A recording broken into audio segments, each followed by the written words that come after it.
দর্শক, এখন রয়েছে সুব্রা গ্রুপের সৌজন্যে দেশের পুঁজিবাজার পরিস্থিতি ও জাতীয় কর দিবস উপলক্ষে বিশেষ আলোচনা। আর এই আলোচনার জন্য আমাদের সঙ্গে যুক্ত হচ্ছেন জাতীয় রাজস্ব বোর্ড এনবিআর এর সাবেক চেয়ারম্যান ডক্টর মোহাম্মদ আব্দুল মজিদ। দর্শক, আপনারা আমাদের সাথে আলোচনায় যোগ দিতে পারেন ৮১৮৯২৫ ও ৯১১৩৯৩৮ নম্বরে ফোন করে। জনাব মোহাম্মদ আব্দুল মজিদ, আপনাকে স্বাগত একুশে বিজনেসে। আমরা জানি যে আজকে আয়কর রিটার্ন দাখিলের শেষ দিন। আমরা এই বিষয়ে কথা বলবো, আমরা রাজস্ব আহরণ নিয়ে কথা বলবো। তার আগে একটু ছোট করে পুঁজিবাজার নিয়ে একটু জানতে চাই। আমরা জানি আপনি সিএসসির চেয়ারম্যান ছিলেন, তো একটু যদি পুঁজিবাজার নিয়ে বলেন যে সার্বিক অবস্থা আসলে কেমন দেখছেন আমাদের পুঁজিবাজারে।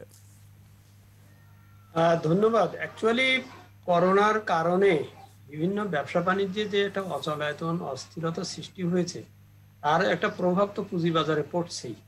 পুঁজিবাজারে কিন্তু যেমন আমি ওয়াল স্ট্রিট বা আরো অনেক জায়গায় এক এক দেশে এক এক রকমের তার শরীর স্বাস্থ্য অনুযায়ী, সেই দেশের অর্থনীতির শরীর স্বাস্থ্য অনুযায়ী পুঁজিবাজার চলাচল করে।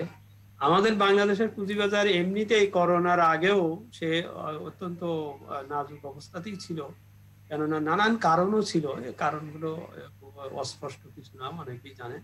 তো এখন করোনার কারণে প্রথম দিকে আবার দেখা গেল যে ভালোই উত্থান হচ্ছিল, মাঝখানে দিন কয়েক আবার একটু ভালো ছিল, এখন আবার দেখা যাচ্ছে যে ওই খুব অল্প কয়েকটা একটা দুইটা সেক্টরে তাদের কেনাবেচা চলছে বা হচ্ছে। অন্যরা ওই ওয়েট অ্যান্ড সি টাইপের পদ্ধতিতে আছে এবং বাজার কারেকশন হয় মাঝে মাঝে, সামান্য মুভমেন্টটা খুব একটা বেশি স্বাস্থ্যপ্রদ না আর কি। যাই হোক এই সময়টা কাটাতে হবে। কারণ এই সময় কাটাতে হবে এই কারণে যে যতক্ষণ না আমাদের আমদানি রপ্তানির পরিস্থিতিটা একটা স্বাভাবিক অবস্থায় ফিরে আসে, যতক্ষণ না আমাদের ডোমেস্টিক মার্কেটে বাজারের কেনাবেচা এগুলো যথাযথভাবে চলে আসে, যতক্ষণ না আমাদের আর্থিক সেক্টরের, বিশেষ করে ব্যাংকিং সেক্টরের যে সমস্যাগুলো আছে সেই সমস্যাগুলো একটা মোটামুটি একটা ভালো পথে না ওঠে, ততক্ষণ কিন্তু পুঁজিবাজার আসলে ঠিক কাঙ্ক্ষিত এবং বাঞ্ছিত ভাবে মুভ করবে না বা করতে পারবে না। তো সেই কারণেই আমরা এমন কিছু নাটকীয় কিছু প্রত্যাশাও করি না, আবার এমন খুব বেশি আরো বেশি অধঃপতনে চলে যাওয়ার কোনো সম্ভাবনা আমি এখন দেখি না। কেননা মোটামুটি করোনার হয়ে যাওয়ার পরে কোনো রোগীর যে ধরনের অবস্থা থাকে ঠিক সেই ধরনের অবস্থায় ধরে নিতে পারি আমি আমাদের পুঁজিবাজারকে। তো সেই অবস্থাতেই আছে, অর্থাৎ অর্থনীতি সুস্থ সাবলীল হওয়া পর্যন্ত পুঁজিবাজার এইরকম অবস্থাতেই থাকে। না, সেটাই স্যার, আমরা প্রত্যাশা করবো শুধু একটি সেক্টরকে ঘিরে আসলে আমাদের পুঁজিবাজার আবর্তিত হবে না, আমাদের আরো যে সেক্টরগুলো আছে সবগুলো সেক্টরের মুভমেন্ট আমরা আসলে প্রত্যাশা করি। হ্যাঁ, অবশ্যই আমরা অন্যান্য সেক্টরগুলোর মুভমেন্ট প্রয়োজন হবে, কেননা কেউ তো আর একটা সেক্টরের পুঁজি বা শেয়ার কিনে বসে নাই, বিভিন্ন সেক্টরের হয়েছে আর কি। আর অর্থনীতি একটা সেক্টরকে দিয়ে হয় না, অর্থনীতিতে সব সেক্টরগুলোরই সমান তালে মোটামুটি একটু কম বেশি মাঝে মাঝে হলেও মোটামুটি একটা সমান তালে তাকে চলতে হয়, নইলে অর্থনীতির গতিশীলতা বোঝা যায় না। হ্যাঁ, কোনো একটা পার্টিকুলার সময় হয়তো দেখা গেল কিছু ওষুধ বেশি বিক্রি হচ্ছে, এর মানে এই না যে অর্থনীতি খুব সুস্থ হচ্ছে। ওষুধ তো কিনছে শুধু রুগীরা, কিন্তু অন্যান্য জিনিস তো বিক্রি হতে হবে বা তার ব্যবসায়িক সক্ষমতা বা সচ্ছলতা চলতে হবে। সেই জন্য ওয়েট করতে হবে যে একটা মোটামুটি মডারেট একটা অবস্থায়, একটি সুষম অবস্থায় উঠে না আসা পর্যন্ত অর্থনৈতিক কর্মকাণ্ড এটি অবস্থাটা এইভাবেই থাকবে। আমরাও সেটাই প্রত্যাশা করবো। একটু আয়কর রিটার্ন নিয়ে একটু কথা বলতে চাই আমরা, যে আয়কর রিটার্ন দাখিল আজকে শেষ দিন, সময় তো আর বাড়ানো হচ্ছে না, কর মেলাও হলো না, এই সার্বিক বিষয়গুলোকে আপনি কিভাবে দেখছেন? এটা একটা খুব পুষ্টিকর বিষয় আজকের জন্যই, কারণ আজকে জাতীয় আয়কর দিবস।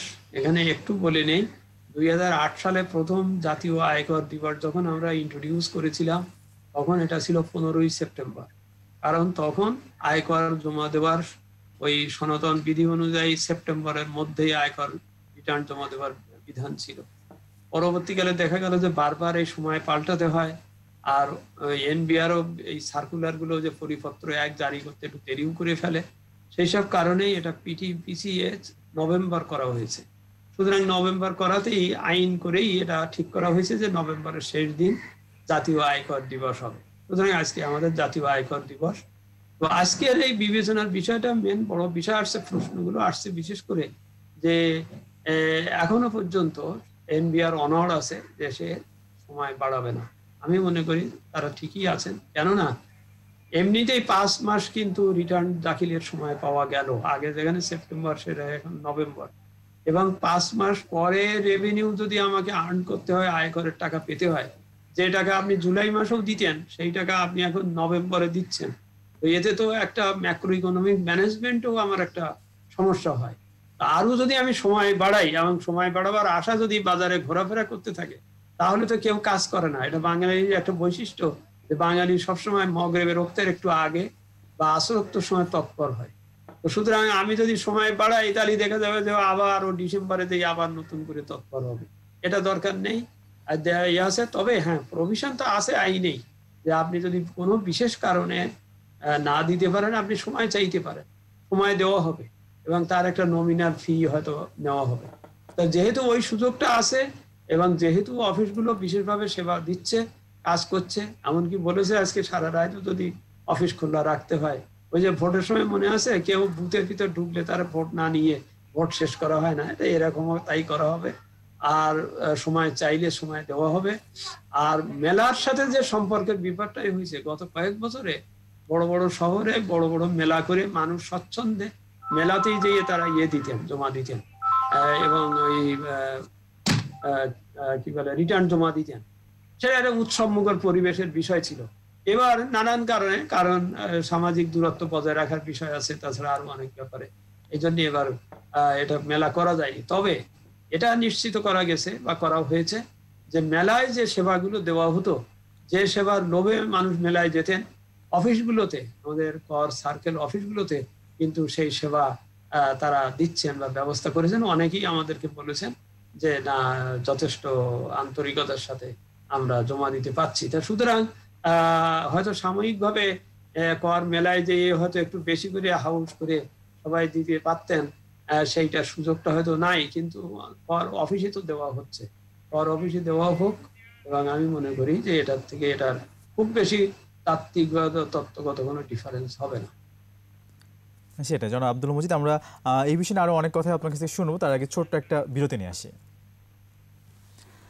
দর্শক, এবার নিচ্ছে একটা বিরতি, ফিরে আসবো একটু পরেই, আমাদের সঙ্গেই থাকুন।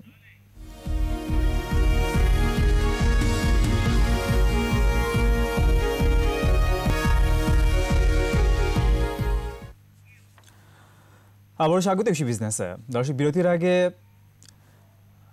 আমরা কথা বলছিলাম আয়কর রিটার্ন দাখিলের, আমরা জানি আজকে শেষ দিন, এই বিষয় নিয়ে আমরা কথা বলছিলাম। আবার একটু জানতে চাই যে আয়কর রিটার্নের দাখিল আজকে শেষ দিন, তো সেক্ষেত্রে যদি যৌক্তিক কারণ দেখানো যায়, সেক্ষেত্রে জরিমানার বিষয়, টাইম বাড়ানোর বিষয় আসলে কতখানি বিবেচনা করা হবে বলে আপনি মনে করছেন? এই বছরটা একটু তো অন্য ধরনের বছর, করোনার কাল, এটা ঠিক। ব্যাংক বা অন্যান্য জায়গা থেকে রিটার্ন রিপোর্ট পেয়ে কর রিটার্ন দাখিল করতে তো একটু ঝামেলা হচ্ছেই, এটা তো অবশ্যই।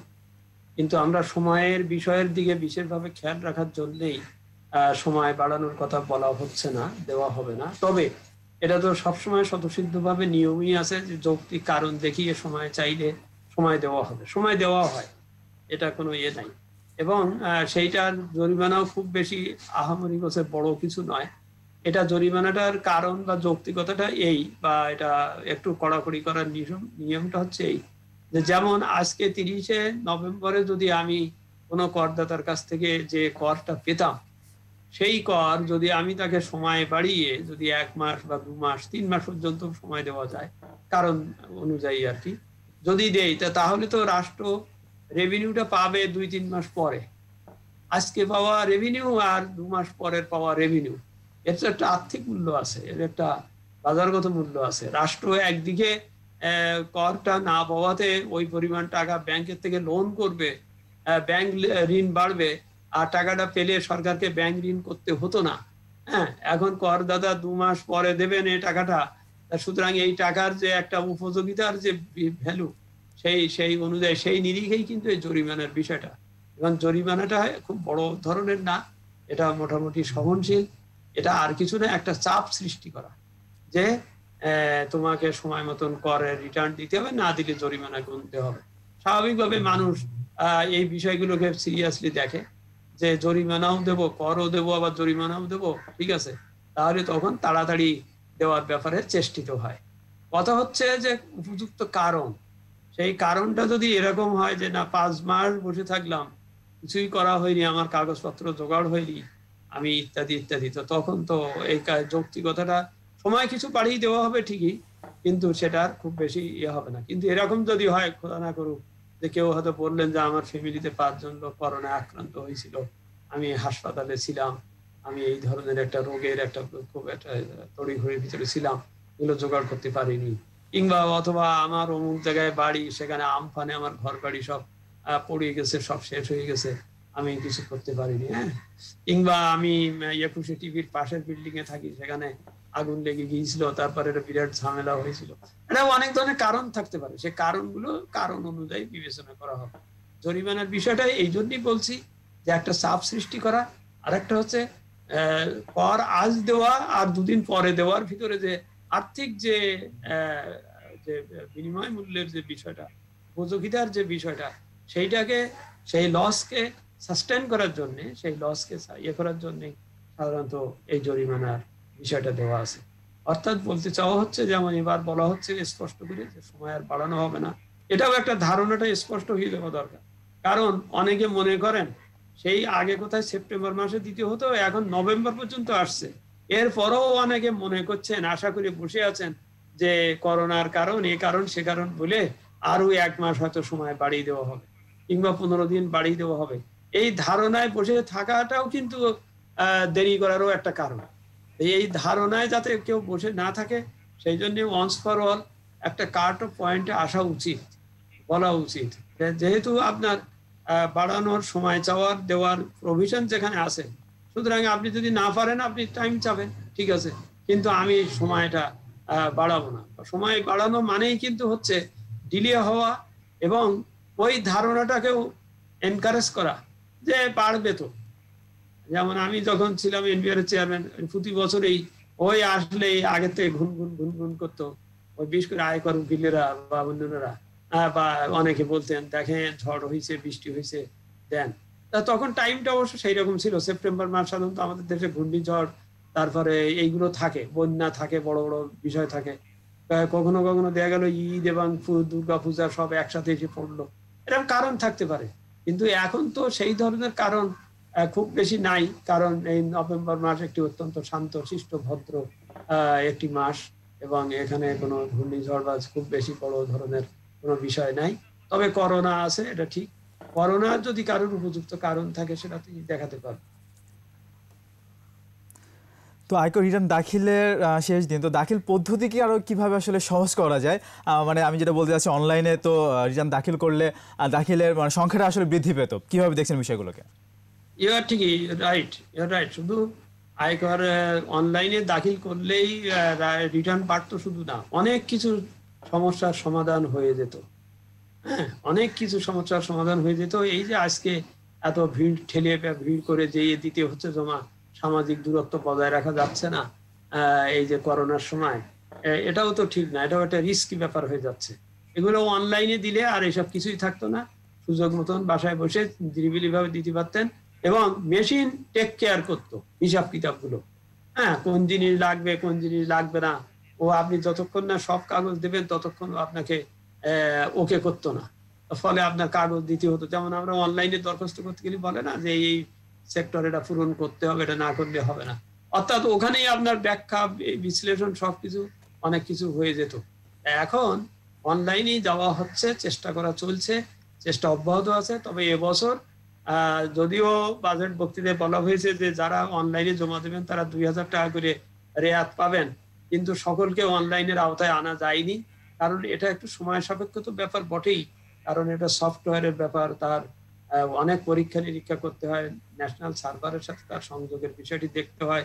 তো সেই জন্যই এবার শুধুমাত্র একটি বিশেষ কর অঞ্চলকে, কর অঞ্চল 6কে পুরোটাই, কর অঞ্চল 6-এর সকল করদাতাকে অনলাইনে দেওয়ার ব্যবস্থা করা হয়েছে। এটার থেকেও একটা অভিজ্ঞতাও হবে, এবং এটার থেকে বোঝা যাবে যে আর কি কি, এবং আমি আশা করি অতি দ্রুত বা অদূর ভবিষ্যতে সকল কর সার্কেল অনলাইন সিস্টেমের ভিতরে এসে যাবে। আমরা সেটাই প্রত্যাশা করবো। একদমই আমরা শেষের দিকে একটু ছোট করে জানতে চাইবো যে আমরা জানি যে টিনধারীদের একটা বড় অংশ আসলে রিটার্ন দাখিল জমা দিচ্ছেন না, তো সেই বিষয়টাকে আপনি কিভাবে দেখছেন? এখন টিন হচ্ছে একজন সাধারণ করদাতাও টিন খোলে, একজন অসাধারণ করদাতাও টিন খোলে। এবং টিন দেওয়ার সময় যেহেতু যদি ন্যূনতম কর হয়, মানে কোনো কিছু না হয়, তাহলে উল্টো 5,000 টাকাও একটা জমা দেওয়ার একটা প্রভিশন আছে। হ্যাঁ, তো সে কারণেও অনেকে টিনের এটা জমা দেন না বা দেখা যাচ্ছে না। আর টিন খোলার কাজটাও আসলে খুব দ্রুত হয়নি বা স্লো আছে, কারণ এটা ইটিআইএন খুলে তারপরে দেওয়া অনেকে ঝামেলা মনে করেন। তবে আমি মনে করি অনলাইন হয়ে গেলে এবং ভবিষ্যতে যদি সমস্ত বিষয়কে যদি এনফোর্সমেন্টের আওতায় আনা যায়, তাহলে এই সমস্যা কেটে যাবে। যেমন ব্যাংকের সাথেই যদি এনবিআর চেষ্টা করে, যোগাযোগ করে যে তোমার কাছে যত লোকের ব্যাংক অ্যাকাউন্ট আছে তারা তো তোমার ওখানে টাকা পয়সা রাখছে এবং তুমি ওখান থেকে উঠছে তার কাছ থেকে কর কেটেও নিচ্ছ, ওই যে ফি যেটা নেওয়া হয় বা ইত্যাদি, তাহলে তাদের হোয়াই নট, তাদের কর ফাইল আছে কিনা, তারা টিন জমা দিয়েছে কিনা, বা তাদের কত শোধ করেছে, এইভাবে যদি একটা কোঅর্ডিনেশন যদি করা যায় বা করা যেত, তাহলে আমি মনে করি যে আলটিমেটলি আমি এটাও মনে করি কিন্তু যে দেশের অন্তত যত লোক ব্যাংকিং এর সাথে জড়িত আছে, মানে ব্যাংকের অ্যাকাউন্ট আছে, আমার মনে হয় না ব্যাংকের অ্যাকাউন্ট নাই এরকম লোকের সংখ্যা এখন খুব যথেষ্ট কম, কেননা আছে এখানে হোক সেখানে হোক একটা রাখে আর কি, বিশেষ করে যাদের টাকার কর দেওয়ার মতো তাদের। তো সুতরাং ব্যাংকের সাথে যদি সংযোগটা ঠিক থাকে, হিসাবটা থাকে, তাহলে, এবং আমি সেই সূত্রেই মনে করি প্রায় 97% মানুষ কিন্তু কর দিচ্ছে, হয়তো তার নিজস্ব টিনে যাচ্ছে না, ওটা ওই যে উৎসে কর কেটে নেওয়া হচ্ছে যেটা, সেটা সরকারের একটা বিশেষ খাতে যাচ্ছে, কর কিন্তু দিচ্ছে। যেমন আমরা ভ্যাট কিন্তু আমি মনে করি দেশের সব লোকই ভ্যাট দিচ্ছে, কারণ জিনিস কিনতে গেলেই তো ওর সাথে ভ্যাটের পয়সা দিতেই হচ্ছে। এখন ব্যবসায়ী সেই টাকাটা নিয়ে সরকারকে দিচ্ছে কিনা সেটা দেখার বিষয়, আসলে মনিটরিং আসলে বাড়াতে হবে। আজকে মোহাম্মদ আব্দুল মজিদ আজকে এখানে শেষ করতে হচ্ছে। আমরা প্রত্যাশা করবো আমাদের রিটার্ন দাখিল সহজ হবে, সেই সাথে আমাদের কর নেটটা বাড়বে, সেই প্রত্যাশা নিয়ে শেষ করছি। আপনাকে অনেক ধন্যবাদ আমাদেরকে সময় দেওয়ার জন্য। আপনাদের ধন্যবাদ। দর্শক, সুব্রা গ্রুপের সৌজন্যে এতক্ষণ দেশের পুঁজিবাজার পরিস্থিতি, জাতীয় কর দিবস ও আয়কর ব্যবস্থাপনার নানা দিক ও করণের কথা বলছিলেন জাতীয় রাজস্ব বোর্ড এনবিআর এর সাবেক চেয়ারম্যান ডক্টর মোহাম্মদ আব্দুল মজিদ। দর্শক, এবার নিচ্ছে আরও একটা বিরতি। বেলা 2টা 35 আবার ফিরে আসবো কৃষি বিজনেসে আরও আয়োজন নিয়ে, আমাদের সঙ্গেই থাকুন।